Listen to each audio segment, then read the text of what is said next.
ਤੇ ਫਿਰ ਘਰ ਵਾਲ ਅਕਲ ਪਜਾ क्योंकि 40 सालों तो बंदा जाग उत्ते सियाना ना होवे तो फिर समझो चांस घट होंदे। 4 ਦਾ 40 पै गई गल दे विच 45 5 ਦਾ 50 फिर घर वाल अकल दड़ा 6 ਦਾ 60 ते फिर चाचेरा फड़ ली हथ विच लट 7 ਦਾ 70 अकल टुर गई 100 मील 72 8 ਦਾ 80 फिर बापू रा ढिड दी किसे नहीं दसी 8 ਦਾ 80 बापू रा ढिड दी नहीं किसे नूं दसी 9 ਦਾ 90 ते बापू रा दे मूंह च गल भी ना फसे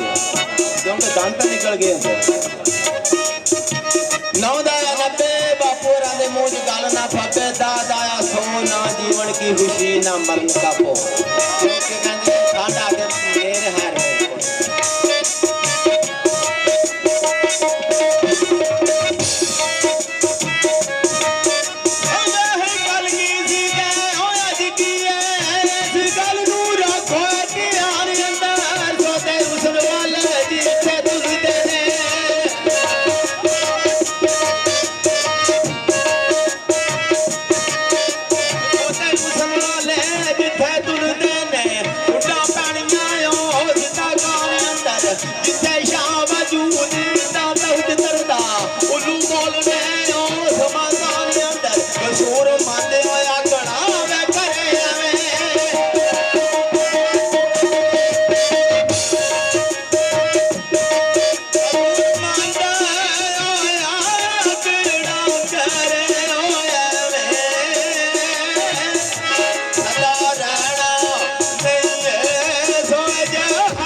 सबर करके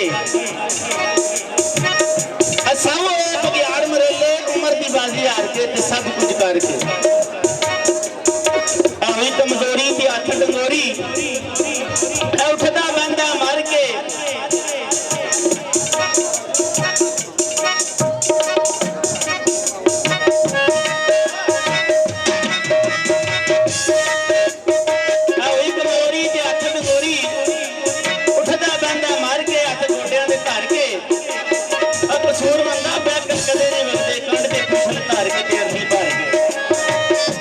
अपना जोड़ने आगे जल्दी आ जा भाई।